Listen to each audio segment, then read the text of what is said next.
Passionnés de vol et de course au large, bonjour, et bienvenue dans ce nouvel épisode d'Actu Large, l'émission où je résume l'actualité de la course au large tous les jeudis à 18 h. Aujourd'hui, dans un premier temps, on va parler de la The Ocean Race, la 5e étape s'est terminée. Ensuite, on va parler de la Golden Globe Race qui joue les prolongations. Ensuite, on va parler du Pro Sailing Tour dont la dernière étape s'est terminée. Ensuite, on parlera de la Paprex 600 qui s'est aussi terminée. Et enfin, on parlera de quelques actus en bref. J'ai oublié, petit disclaimer, j'ai oublié de parler dans les quelques actus en bref du trophée MAP en mini 50 qui partait aujourd'hui. Donc je vous le dis, on fera un point sur le trophée MAP dans une semaine d'Actu Large. Du coup, si vous voulez rien louper des prochaines vidéos, n'hésitez pas à vous abonner et à activer la petite cloche de notification. Et si vous voulez me retrouver en live sur Twitch, je live tous les jours sauf les gens indiqués dans le planning qui est en post communauté sur YouTube ou sur mon Discord. Le lien du Discord est en description de la vidéo. Et le lien de la chaîne Twitch est aussi en description de la vidéo. Et du coup, on commence tout de suite avec la The Ocean Race.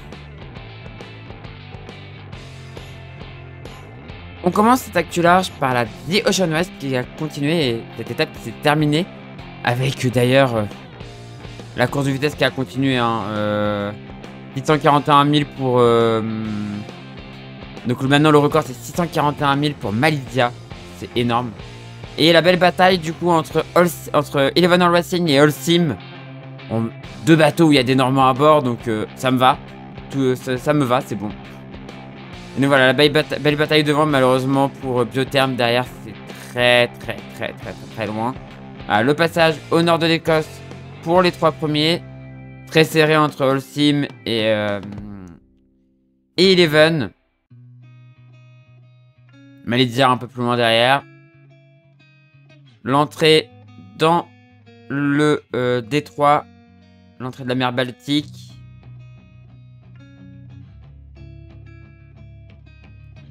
Et à ce moment-là, Eleven qui a pris un peu d'avance avec à son bord Charlie Dalin. Et voilà l'arrivée. Très belle victoire du coup de Eleven All Racing avec à son bord Charlie Dalin. Suivi par Holcim PRB en deuxième position, Malizia en troisième position. Et comme vous pouvez le voir, malheureusement, Biotherm très loin derrière, dans du vent moins fort. Et il a même eu le droit à une réduction de parcours pour lui. C'est autorisé, alors c'est autorisé, je savais pas, mais c'est autorisé dans les instructions de course. Ils ont le droit de réduire le parcours, même si les premiers sont arrivés à la vraie ligne d'arrivée, quoi. Et donc, ils ont mis une petite ligne d'arrivée ici sur le méridien 0, donc le méridien de Greenwich. Pour que Biotherm finisse et en fait après plus démarrer son moteur et puis se tracer jusqu'à l'arrivée.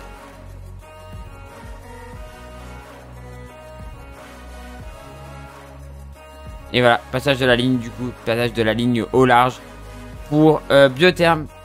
Donc du coup qui finit dernier de cette étape. Petit retard au départ qui a fait énormément à la fin, quoi. C'est assez monstrueux. C'est assez énorme. Mais voilà. C'est comme ça. Donc du coup, c'est Eleven All Racing qui l'a emporté devant Holcim PRB, Malizia et Biotherm. Donc, les deux premiers bateaux ont des Normands à bord. Et le premier bateau a un haut Normand à bord, voilà. Non mais monsieur Chauvin, toujours. Et donc au classement général, Eleven All Racing est en tête, suivi par Holcim PRB à 1 point, donc 28 points pour Eleven All Racing, 27 pour Holcim PRB. Malizia en 3ème position, 24 points, 17 points pour Biotherm en 4ème position et malheureusement Guyot qui a 2 points. C'est extrêmement dur pour Guyot. Ça me fait mal au cœur, franchement ça me fait mal au cœur. Vraiment, je suis dépité pour eux. Moi je suis dépité pour eux, mais bon. Et donc du coup, départ de la prochaine étape dans une semaine. Sachant que l'actu large de la semaine prochaine sera le vendredi. Donc on se retrouvera le vendredi du coup pour l'actu large. Donc on aura vu le départ.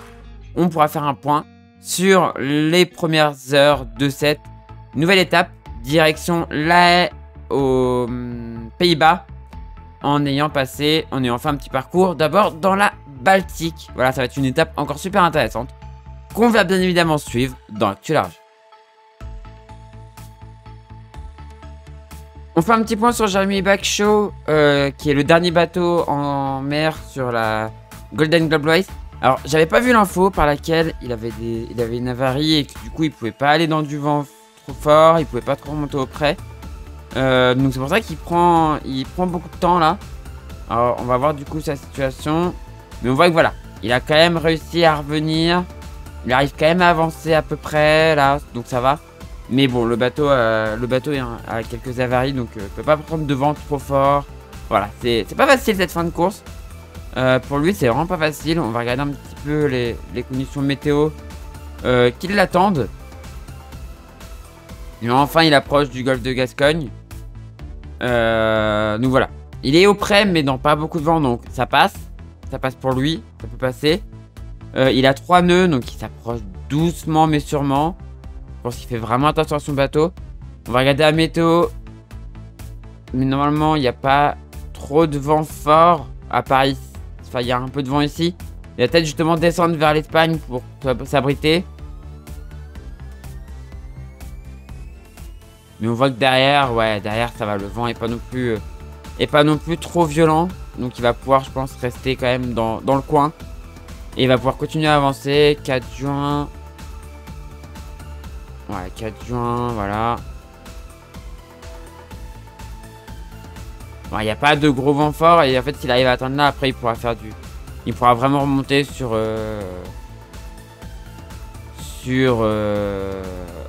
l'arrivée. Il n'y a pas de gros vent fort. Donc, normalement, ça devrait le faire. Donc, après, voilà, il aura même peut-être des petites phases au portant. Donc, ça va être cool. Mais ouais, là, il va pouvoir avancer. Donc ça, c'est plutôt une bonne nouvelle. Comme je vous ai dit, on va continuer à le suivre jusqu'au bout. Hein, jusqu'à ce qu'il arrive. Mais je pense que dans une semaine, il sera arrivé. Donc, dans une semaine, on fera le dernier point sur cette Golden Globe Race. On continue cette actu large par le Pro Sailing Tour qui s'est terminé. On va regarder du coup comment s'est terminée cette dernière étape du Pro Sailing Tour. Alors, on était au moment des empannages à ras des côtes, là c'était hyper serré. On va resumer un peu. C'est hyper serré entre les deux premiers. Et derrière par contre il était un peu plus distancé. Le rire médecin, la motte, oui. Et ensuite le début de la traversée.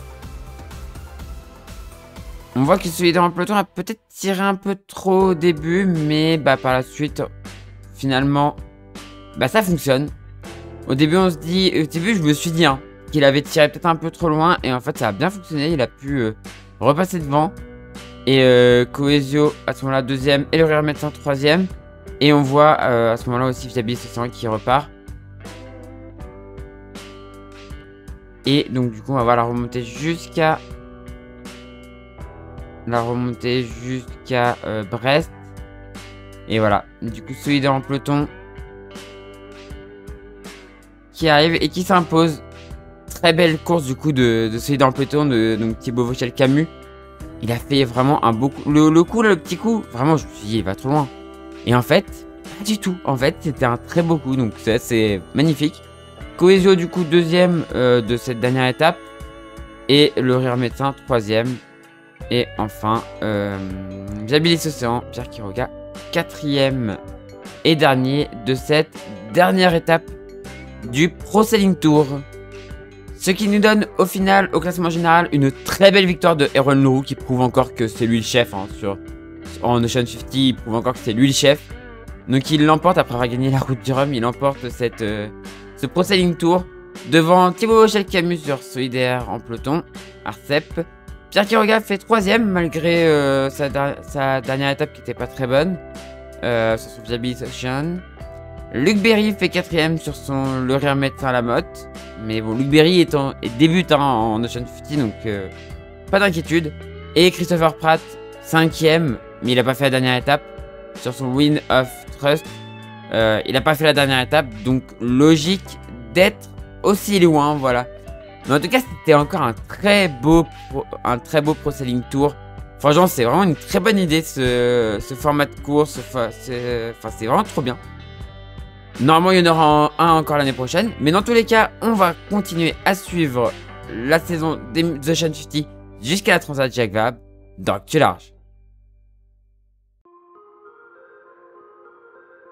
On continue cette Actu Large du coup par la Paprec 600 qui a continué. On va voir comment elle s'est terminée du coup. Donc on s'était laissé au passage au sud de la Corse. Passage au sud de la Corse. Belle bataille entre le 130 et le 142. Bataille d'empannage, ça se joue pas loin. Mais le 130 qui prend une belle position. Qui prend une position très intéressante. Une position de contrôle sur le 142. Qui lui permet d'être bien. Bon, le 4046 se fait à ce moment-là bien larguer.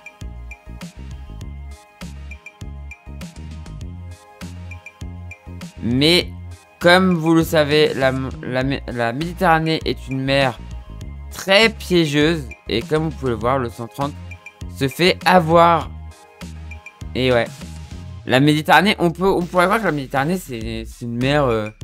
Les gens croient souvent que la Méditerranée, c'est une mer cool. Mais en fait, c'est une mer qui est... C'est pire que la Manche, en fait. Hein. Alors, ok, vous avez la chance. Ouais, il fait bon et tout, machin. Mais voilà. C'est une mer qui est juste extrêmement dure à naviguer. Hein. Et comme vous pouvez le voir, bah voilà. Du coup, l'arrivée. Pas beaucoup de vent pour l'arrivée. Et voilà l'arrivée. Et je vais vous montrer après le classement. On va regarder les autres arrivées.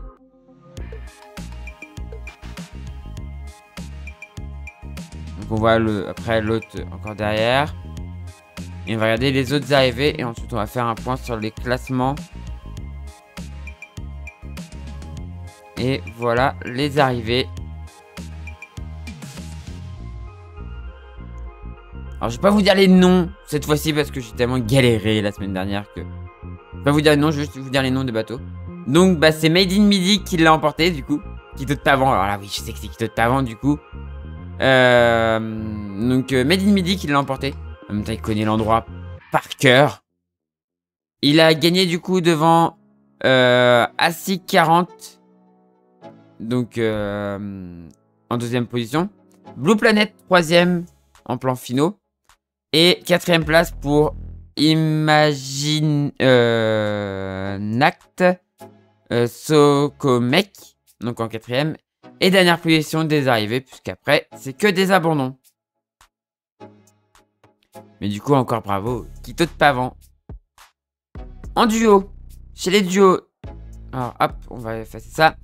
Un palier de toit. Donc un Figaro 2 qui l'a emporté. Devant un Sunfast 3200, Milou. Et 3ème position pour Hathor 5, un JP4 1010. La dernière place est pour un Pogo 30 H+, donc un Pogo 30. On va aller voir maintenant chez les équipages. Donc c'est un Dufour 36 qui l'a emporté. Architetis qui l'a emporté. Devant Dakota en 2ème position. Un Sarumundi 51. Je connais pas du tout ce bateau. Et un RM 1070 chaque. Et on va finir du coup avec les solos.